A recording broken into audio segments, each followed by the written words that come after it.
The Weekly Warp Pipe. What's up, everyone? Welcome back to the Weekly Warp Pipe, podcast dedicated to retro video games, 80s and 90s toys, and all things nostalgia. We're going to the Warp Pipe today, going back, taking a look at Nintendo games, NES games. Were there many great games on there, or was there a lot of shovelware? This topic was suggested by, we had a caller in last week, Michael Bennett, gave us a phone call, gave us a topic suggestion. Boom. Here we are now. What's up, Jay? Yeah, Michael with a good topic, and we're gonna jump on it pretty quickly here. Because he had mentioned how, like, the Wii is known for having shovelware, tons of, like, crap games on there. And he's like, the Wii is, the NES essentially is like the great-grandfather of the Wii. So does it have any correlation? Like, was there a lot of shovelware on that, or do a lot of people are wearing the rose-colored glasses and they're like, oh no, like, that game was actually really good. It was good. No, it wasn't a bad game.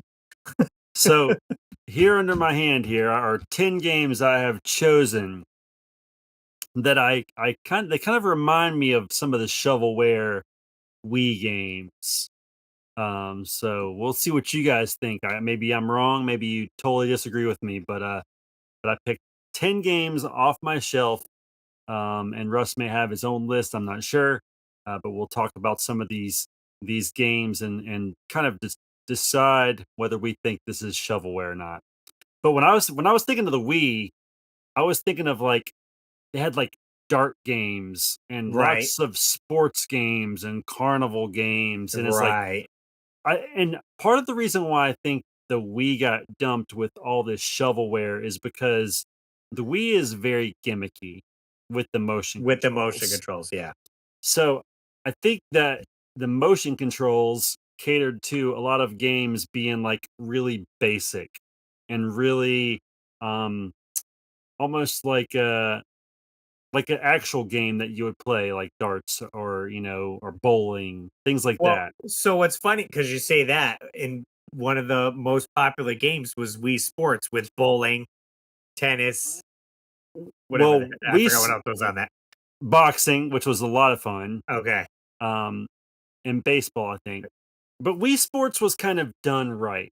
Well, because it was a first party game made by It was a Nintendo. first party game. It was a pack-in game. I mean, it was basically built to demonstrate some of the cool things the Wii could do.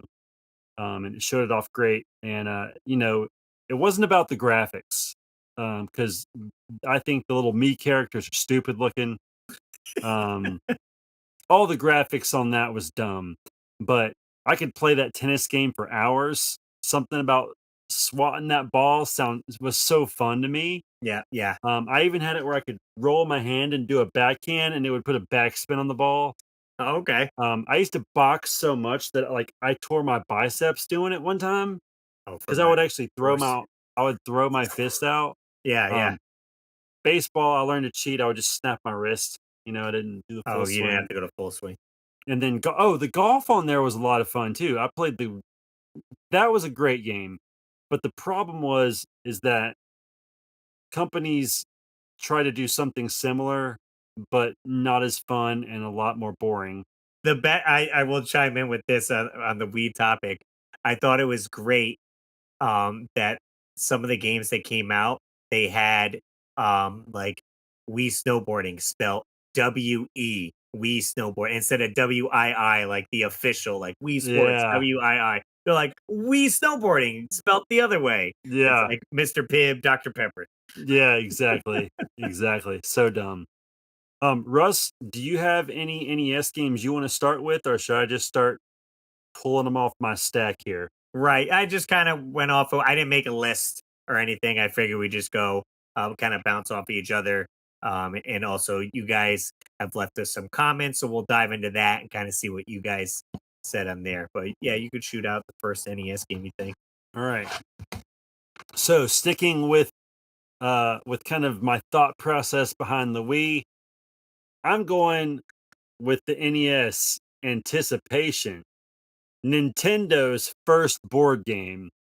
And I'll just say, you got to be bored if you want to play a board game on Nintendo.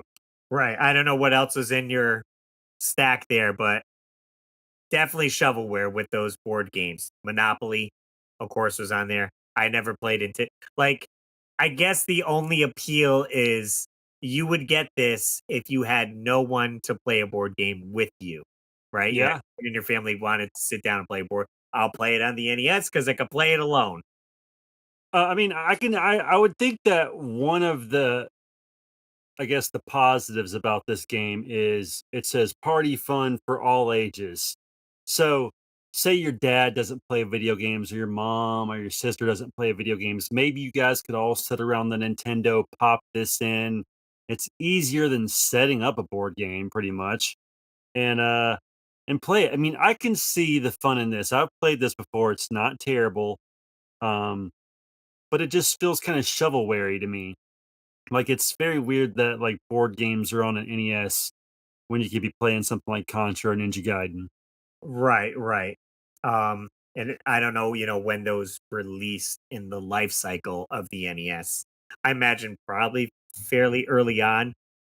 Um, it came out in 85, so maybe that came out in 87, when more companies are kind of jumping on like, hey, there's this new Nintendo system we can make games for, and like people are going crazy for it. So it's like almost back to Nintendo blocked a lot of companies from making too many games Yeah. on the system. That's why Konami had to make another company to release more games on the NES because they had so many great ideas and quality games.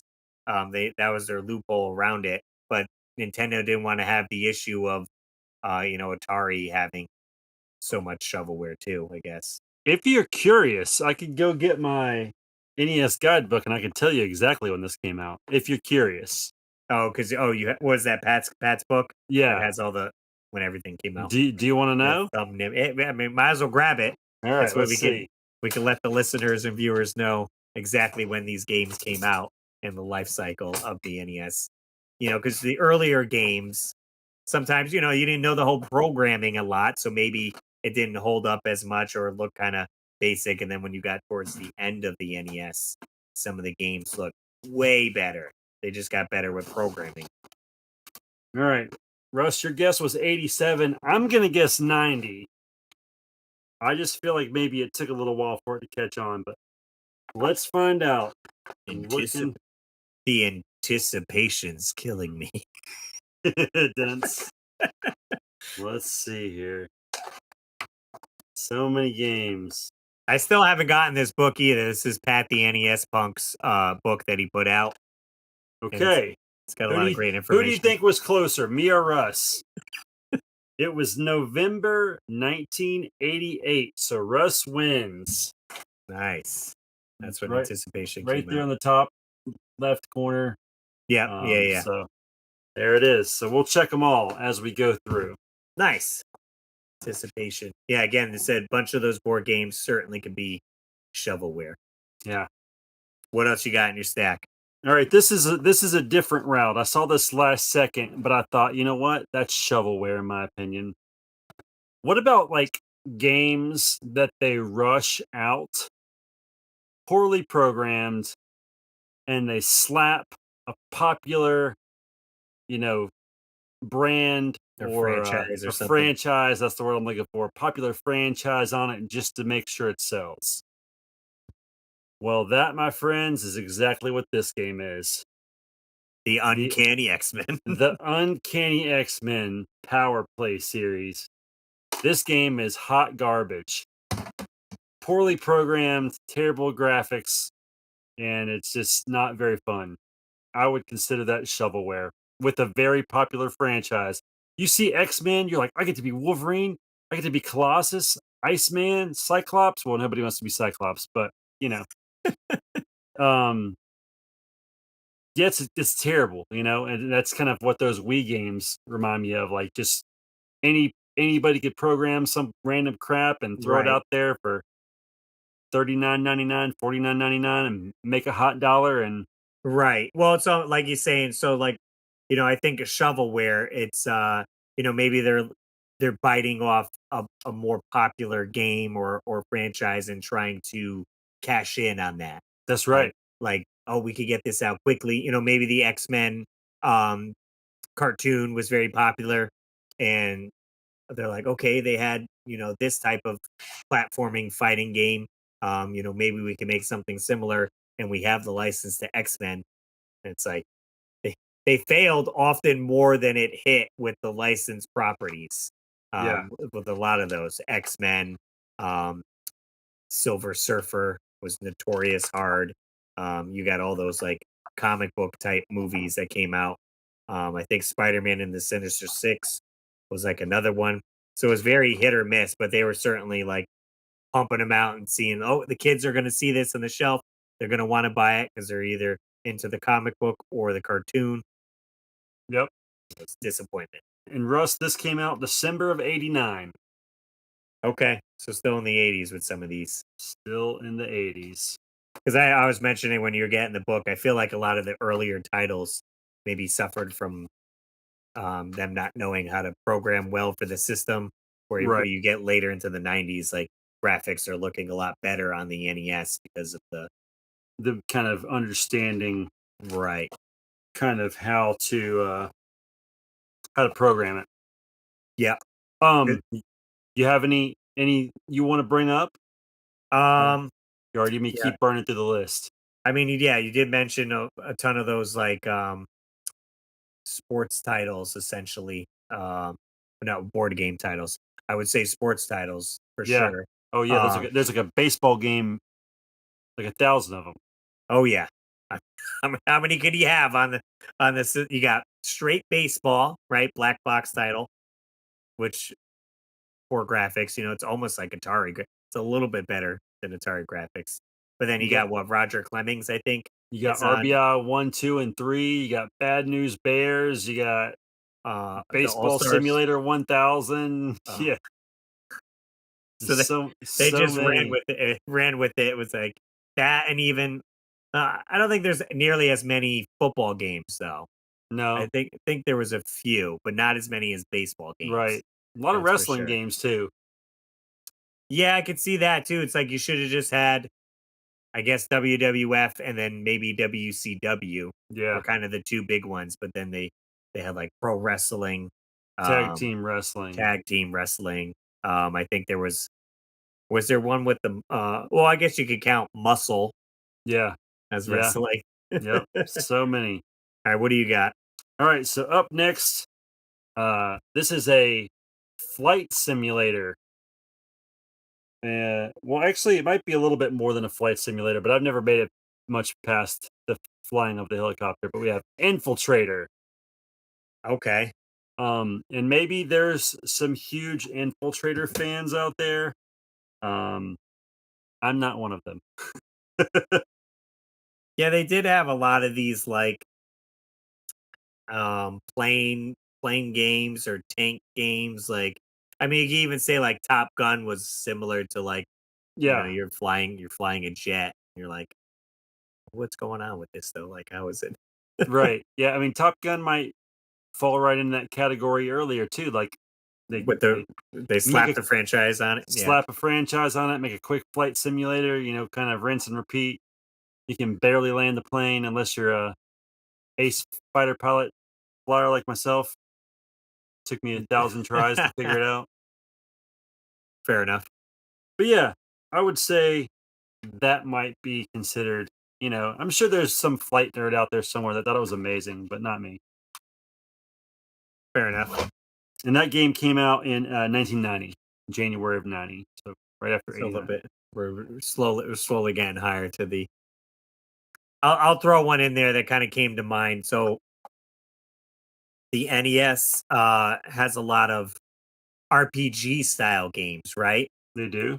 You got Final Fantasy was probably like one a lot of people played, and then you got Dragon Warrior as well. Yep. And then more people started jumping in on like, hey, RPGs, are actually doing good in the Western here. Highlight on the NES. Yeah. That I do have a place in my heart for Highlight. because I probably, I didn't get to rent Final Fantasy or Dragon Warrior or spend enough time with those. And I don't know that the crappy Indiana Jones ripoff music playing and like the simple-ish gameplay. I still have my copy, but definitely I could see that being like shovelware. Like we didn't need it. We didn't need more RPGs, and this isn't as put together as like a Dragon Warrior was. It didn't look as good. So that was definitely one I would say would make the list. Just somebody throwing together an RPG for the sake of doing it. Right. All right, Russ. Another LJN title, and we're going back to our board games. Well, some type of game. Pictionary. Ah. The game of video quick draw.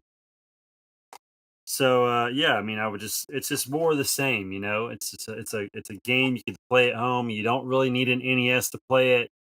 And why would you choose this over Final Commando or Right.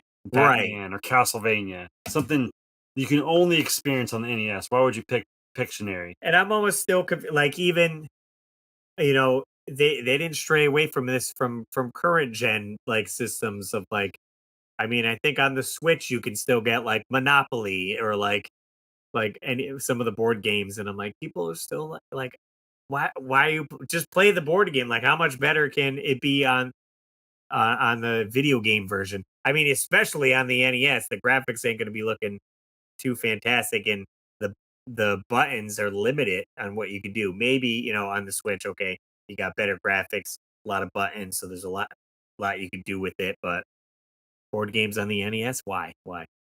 I don't know. I don't know, Russ. You know what's interesting? Yep. Pictionary and X-Men, two completely different games. Both have this Power Play series like triangle right there. There it Oh, I is see. there, Okay. and there it is there. But they are both made by LJN, so maybe that was just some stupid thing they put on other games. Right. That maybe like, hey, if you like this game, check out our other Power Play series games Yeah. or something. And that game, Pictionary, was made July of 1990. Okay. So Jay was a young 9 years old. Maybe we'll jump into some comments and see what you guys are saying. Yeah, We did reach out to you. let's see if they agree with what what this sentiment of board games we're going with here. Fair enough. What did you say? What did you say? Springfield, let's hear from you. So we reached out to you guys on the social medias. We'll jump over to Instagram here, the Weekly Warp Pipe. You can follow us over there. We post every Tuesday what we're talking about for the topic of the week. So if you want to jump in on it. That was me reaching out, by the way.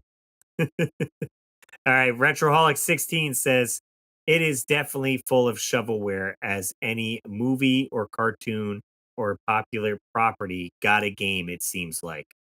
I do think the difference between the Wii and the NES shovelware is that a majority of the NES shovelware was decent to good and still has replayability. The Wii, not so much.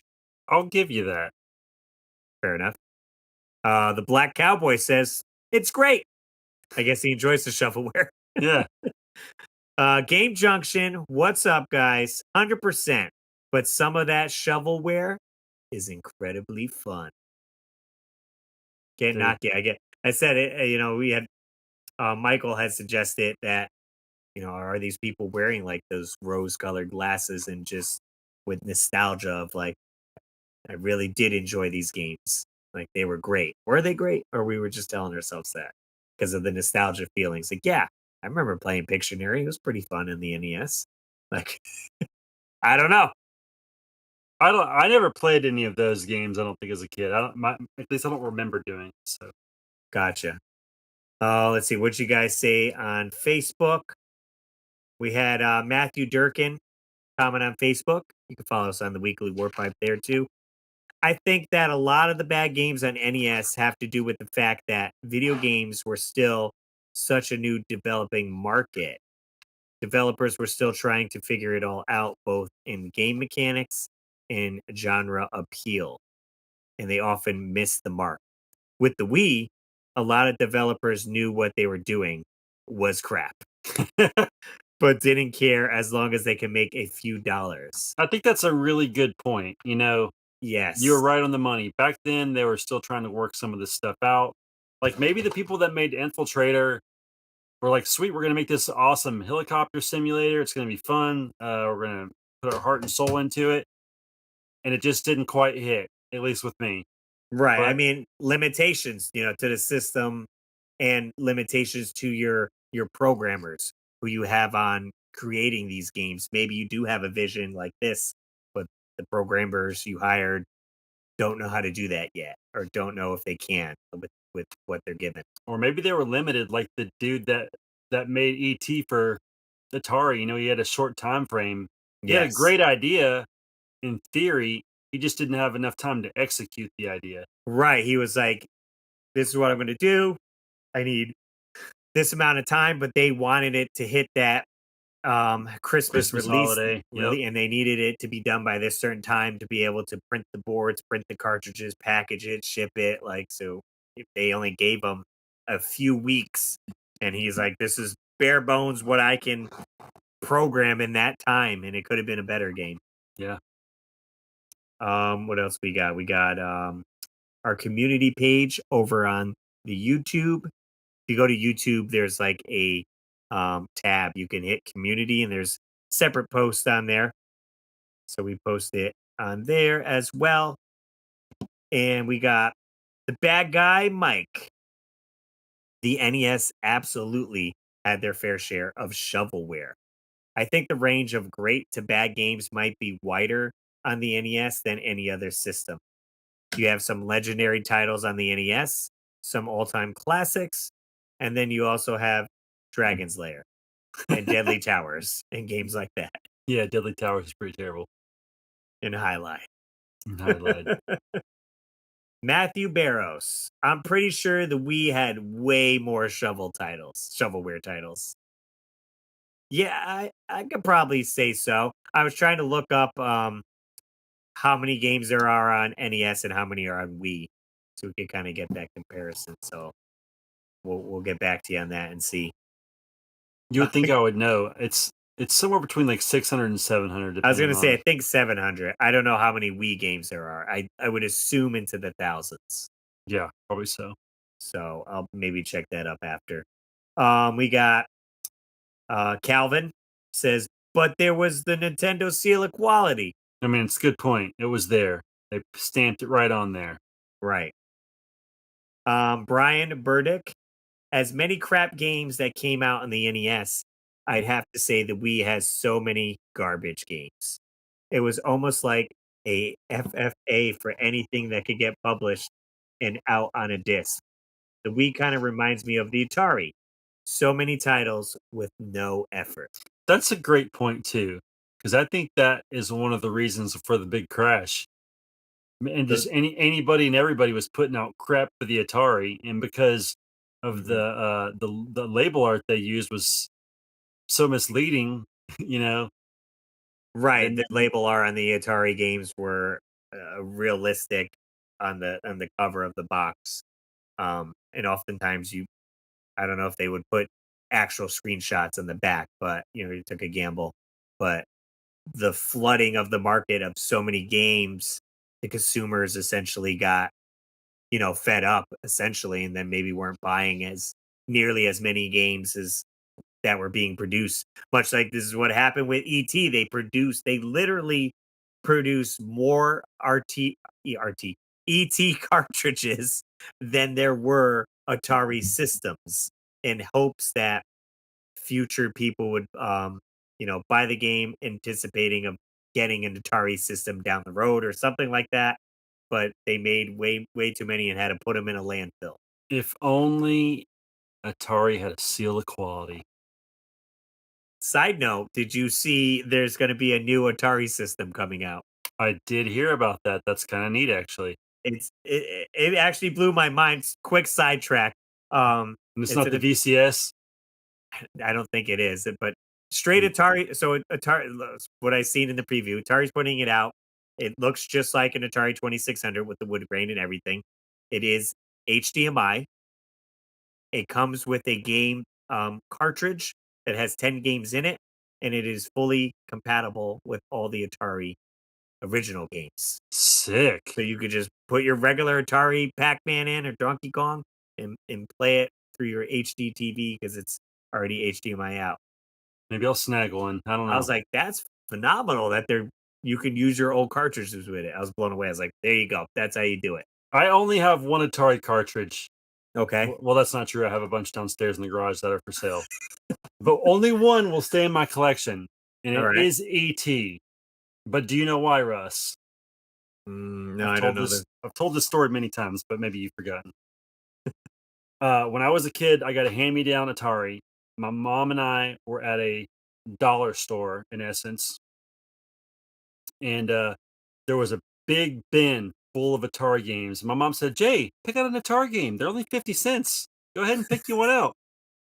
It was 1985, probably 86. So of course, what do I grab? E.T. E.T. is the first new to me video game that I ever purchased. How about that? And then later in life, when I became the NES addict and started going through this rabbit hole of retro games, and I found out the history and the lore and what else? What other way would you describe it, Russ? Yeah, history and lore. Yeah, behind the Atari. Yeah, behind the Atari game, or behind ET and how notorious it was considered, right? by so many Like people. the worst game ever, or whatever. Yeah, it blew my mind that was the first game that I ever bought, and it made me wonder. After that, how did I become a retro gamer? I mean, you must have had some enjoyment out of it. I remember being a very young. I was probably 5, maybe 4. I was between 4 and 6 years old. I would say 4 or 5. I remember getting it, taking it, bringing it home, putting it in the Atari, sitting in front of the TV, and within minutes falling in that stupid hole. Right. Oh yeah. Well, there's a whole bunch of holes falling. Right. So And being like, this sucks. this is not what I expected. Yeah. So anyway. Fair enough. All right. What else we got? Who else commented here? We got Colby. Colby says, as incredible as the NES was, so many garbage titles existed, bad games that really made you scratch your head. Why on earth these things could get the okay to be made? The type of games that made you question why anyone could enjoy this? Question marks. My list of horrible NES games would have to include the following: Home Alone, Perfect. also terrible on the Game Boy, which I was stuck with as a kid because I only had a few games. What crap luck, right? Top Gun. Let's face it, if you could land that plane first level, you were a god. And Hudson Hawk are some to name a few.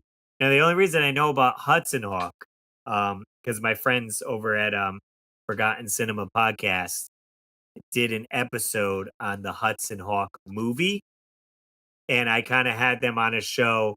I was doing a pass or play series on my YouTube channel, so we did the video game Hudson Hawk, and I had them on the show talking about it. And the game is like very hard to understand or play, and you're like, how did they get this from that game? And what kid was wanting a Hudson Hawk NES game? Like, the movie wasn't even really like directed towards kids. He does mention Nintendo in the movie though. Bruce Willis is the main actor in this movie, Hudson Hawk. He plays like a thief essentially. I think AVGN did a video on Hudson Hawk. I remember this actually was on my list of games to get at Southeast Game Exchange, but I forgot. So here's the sad thing about Hudson Hawk. Okay. Guess what year it was made? 93. Really good guess. It was actually February of 92. So pretty close. But the point is, in 1992, I mean, Super NES was out.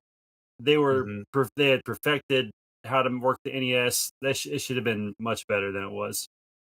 Oh yeah, for it's sure. Got 3.5 stars on the book. On the book though. And then he finishes up with, let's see. This list should also go hand in hand with regrettable rentals in that time too. I just did a top 10 list on my channel of top 10 NES rental games. So check that out over on Russ Lyman. I remember renting NFL football on NES to play with a friend over the weekend, sleepover, and being so embarrassed about my choice at the local video store because apparently it was, in fact, worse than I thought. Nobody wanted to play that game. It's true. I do have an NES game that I love that gets a bad rap, and that game is Double Dare. I bought this game used from Blockbuster and actually fell in love with it. Once I figured out how to do the physical challenges and obstacle courses, it became easier. But I remember having some difficulties at first mastering the somewhat wonky controls. However, in just one man's opinion, this game doesn't deserve the bad rep it got. I had a blast replaying this timeless Nickelodeon classic on the Nintendo. Finishes off with great job on the podcast as well, guys. I've told Russ I listen to it when I'm driving to work and enjoy Wednesday and Saturday when you put out a new one. Keep this thing going. We're trying. Much Russ had some appreciated. help. He ain't got much. Should be good going. I got lots. What were we saying? I can do multiple things. That's right. Keep Russ, up with it so far. Russ is the multi. If anybody had to be doing the podcast between us two, or I guess us two, Russ is the one that should be doing it. And Jay came to me with the idea of like, hey, we should do a podcast because I was doing the Riff and Russ podcast with Riff from Pixel Game Squad, but we only got, I think, like 5 episodes in, and he didn't have time, and that was a little bit harder because we're on different time zones. Yeah, so at least we're both East Coast. When I would have to record, it'd be like midnight here and 9 p.m. for him, and so I'd be staying up to like 1:30 doing it. At least with Jay, we record at like 10 p.m. It's a lot easier. Yeah. Yep. But and we've been going a year strong. Crazy. I know. I haven't fingers crossed. We haven't missed 1 week yet. So much appreciate you guys tuning in, whether you're listening on Spotify, iTunes, Google, or watching us here on YouTube, so you can see our faces. We appreciate you guys. We do. I'd say quick shout out to we got our Patreon supporters: Dan and Nicole's Treasures Untold, Joe Sheevy, Trace Livinggood, Samantha Chang, Rodney Torres, and Retroholics 16. They're a part of my Patreon/Russ Lyman, and any support there, goes towards help with the podcast. Any fees and shenanigans I have to pay for. That's right. Because Russ is the one paying for it, I promise you. Not cheap NES addict.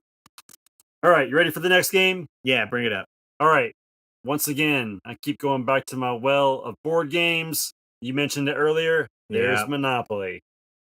Good old Monopoly. Do not pass go. Do not collect $200. And a lot of these, I will say, I haven't played. I don't think any of these, like, just to give it a go. I think I've popped these games in for maybe 10, 15 minutes just to see what it's like. Right.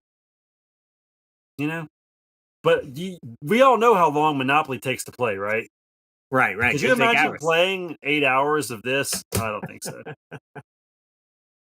All right, we're going to skip to the next one. This is slightly different.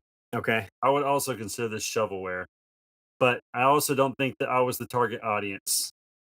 And there's multiple games like this. Sesame Street, 1, 2, 3. Astro Grover, Ernie's Magic Shapes. Yeah. Obviously, it was for little kids. It's like, well, again, hey, maybe look it up when it came out. I feel like early on with this, like, they're still kind of marketing the Nintendo as like a home entertainment system or a computer system used for educational purposes, because they were still wary on the whole video game thing because of the video game crash. So probably a lot of these titles kind of reflect that, where they're like, okay, it's not like this toy thing. It's actually educational. We have these games on it. I don't know who bought them and played them, but I mean, they had Mario numbers or something too, I think. On there. Oh, by the way, Monopoly came out in May of '91. Okay. So Sesame Street 1, 2, 3 came out in January of 89, but they also had Sesame Street ABC, which came out in September of 89. ABC and 1, 2, 3 combined, November 1991. Hide and Speak, for all those speech therapists out there, October 1990. And Sesame Street Countdown with the Count, February 1992. One, two, three, four, 5 Sesame Street games on the NES.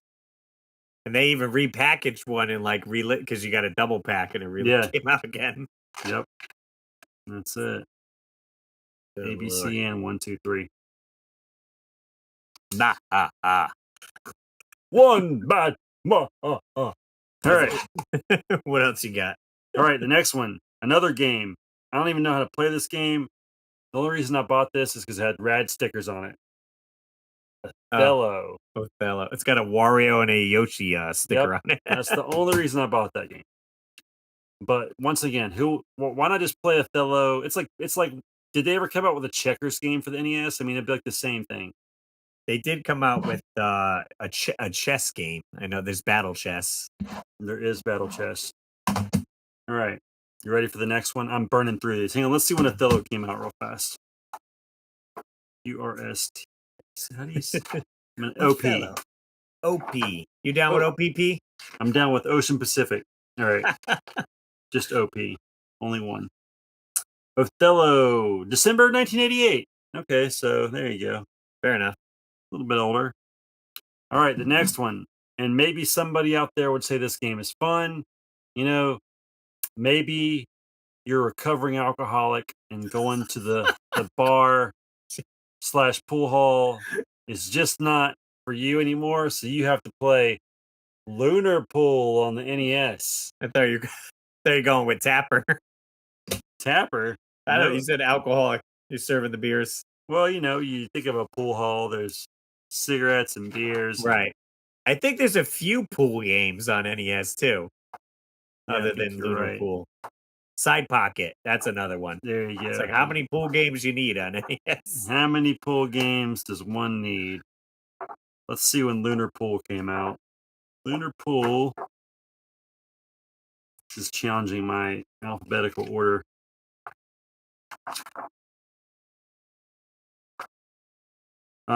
June 1993. They decided that Lunar Pool was something they needed before the end of the NES lifespan. I was looking up. Let's see. Okay, so in comparison to the Nintendo Wii and the NES, there are 1,641 games on the Nintendo Wii, and the NES has 716. Yep.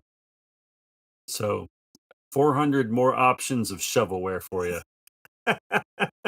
Roughly. Good Lord. All right. I'm burning through these, Russ. I'm sorry. No problem. There's just not much to say about them. That's it. So you're playing pool. What's another game that you think of? Smoky atmosphere, Darts? low light. Maybe. Darts is a good one. They do have magic darts, I'm pretty sure. Championship bowling. Bowling. Instead of going and playing real bowling, you can play championship bowling with your friends. I feel like a lot of these games probably lack the creativity of making something new, like a new IP, right? So you're just pulling like, all right, what do we have in the real world? Let's do pool, let's do bowling, darts, right? Board games. Like they're not like, oh, let's get these two guys in the jungle, right? They're fighting an alien force. They're like, whoa, Joe, what are you smoking? That's crazy. Yeah. They're like, come on now. Let's let them play that game. Let's let them play the 9th different way of baseball. Right. You keep working on MLB. MLB 93. Come on. So that it could certainly be that. It could be, again, like we said, the developers were still new. This is a whole new it's a whole new system. People are coding for and all that, so they couldn't come up with a lot of original ideas. You only had a few people, maybe. So Championship Bowling came out in 89, But what I found interesting was I turned the page and saw Championship Pool 1993. So another pool game in 93. I mean, when did Little Samson come out? 93? Let's find out. 95? Was it 95? Was it that I late? don't know. I'm guessing. Yeah, I feel like it's later in the system there. Maybe it was. I think it failed due to being later, and then I think the name. I think maybe people thought maybe it was more like a Bible game, but like Little Samson. Little Samson came out in 92, November so of 92. So they thought a year after Little Samson that we needed championship bowling. Did they not know that the greatest Nintendo game ever was created? Another one I should have added was Lee Trevino's Fighting Golf, because there's a lot of golf games on here too. Yes, that's true. Yeah. They had the Jack Nicholson golf. Yep. No related to the Joker. Not Jack Nicholas. Jack Nicholas. That would have been awesome though if it was like a Batman Joker golf. That would, and you would fight. Yeah. He's and every time he tees off, he goes, "Do you ever dance with the devil in the pale moonlight?" That'd be awesome. All right, Russ, I got one more for you because I chose 10. And once again, not the target demographic, I'm sure. And Russ kind of already stated that they were trying to sell this as a Nintendo Entertainment System, not a video game system. So education could be something. And I probably should have gave this to my kid when they were 3. Fisher-Price. I can remember. I can remember. I like how it's positive. And if after you guys listen to this, if you can remember to check out the weeklywarpipe.com. That's right. Or sign up give us a call.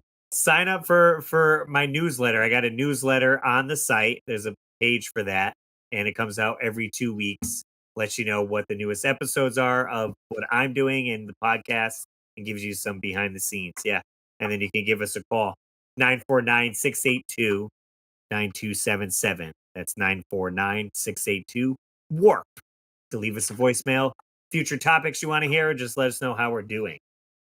Yeah. Let me know how stupid my face looks. Fisher-Price, I can remember, came out March of 1990, but they also had Firehouse Rescue that came out in March of 92. They really liked March release dates for some reason. And Fisher-Price, Perfect Fit, also March of 1990. So 3 Fisher-Price games on the NES. Interesting. I was thinking too, again with the sports, there's probably was there a few fishing games on there? I know there was the Black Bass, right, which was actually kind of fun. But yeah, the Ultimate Lazy. Who doesn't want to really fish? You fish on your Nintendo. There was the Blue Marlin, which it's a bit harder to go deep sea fishing, so that was kind of cool. But I don't know if there were any other fishing games besides Black Bass and Blue Marlin. Right. And I guess that delves the line of like, okay, it's shovelware, but then Jay's like, it's kind of fun. It was kind of fun. Guess it's not all trash. I mean, so the debate, we think still the Wii has way more shovelware than what the NES had. Oh yeah, the Wii blows it out of the water. I definitely do feel there are a lot of crap games on the NES that they just put out. And again, Nintendo tried to limit that because they didn't want to have the same issue of the video game crash to like, okay, your company can only release this many games. So if it's a bad company putting out crap games, they could only have 5 out instead of 20 pool games and bowling games. Then riddle me this, Russ. Why are there so many Rainbows of Death from LJN on the NES? I do know they published a lot of games, not essentially developed them or like coded them. So it's a weird, everyone gives them flack on like this and that, but it's like they do have other companies that work on the games because some of the LGA games actually play okay. Yeah. I would say, isn't Jaws LJN? Yes. Jaws is fantastic. Like you do get a lot of those licensed properties. Friday the 13th, Nightmare on Elm Street, Jaws. Yeah, I thought Nightmare on Elm Street was good too, actually. And those are all under the LGN. Karate Kid, like a lot of these movie tie-ins, and Bill and Ted's Excellent Adventure, where it's like, oh, like I know I watched the movie or the cartoon or whatever, and it's like, there's the NES game, gotta get it. Like you don't care, and then you get it, and you're like, what is this crap? Yeah, I hear Friday the 13th's good. I just don't understand it. Karate Kid I actually like. Friday the 13th. I'm sorry, Freddy Krueger. I like. Yeah, Krueger. yeah. Krueger. And I like Jaws. So I guess I like 3 LJN games at least that I know of. Yeah, I watched a few of like, I have like a book of how to beat the Friday the 13th, like an easy way, and you get the understanding because the manual wasn't great at describing it. But Right. fair enough. Shovelware. Shovelware. Maybe I'm going to go bury these games with a shovel now. They did mention I've never played the Xbox 360, but apparently that too had its fair share of shovelware. I will not listen to slander about the Xbox 360. I loved that console. Because then you would have to, pit that against the PS3. Those are going head to head. So, like, would the PS3 have a ton of shovelware? I would say PS2. PS2 has a ton of games. Yeah. How many games came out in the PS2? Dude, I loved my Xbox 360. I got it when Circuit City was going out of business. Oh, no kidding. Yeah. Yep. Is that title? Really? It says, I don't know if this is right. PS2 widespread critical acclaim upon release. A total of over 4,000 game Holy titles moly. were released worldwide. So between, I guess, maybe some games that didn't come out here, but that's like triple what the Wii has. Dude, that's an insane amount of games. 4,000. That's right. I don't know. Titles were released worldwide with over 1.5 billion copies sold of, I guess, of the console. So that's what it's saying. Maybe I'm getting my facts wrong. Here's another one. How many games? Yeah, he's trying to say there are 5,000 games for the PS2 and over. Yeah, I guess so. There's a crap ton of games on there too. It's crazy. It's another topic for another day. Crazy. If you guys want to check out more of the podcast, we do a show every Wednesday called Warp Pipe Wednesday, and it's a little bit off the cuff of us just talking about how our week was or something in the news, or it's fun. Check it out. It's different from undirected, this. but it's cool. Right. It's still more Russ and Jay, so if you enjoy that, then be sure to check those episodes out as well. If not, come back every Saturday at 7 a.m. for new weekly Warp Pipes. That's right. As always, I'm Russ Lyman. Keep your world fun bit by bit.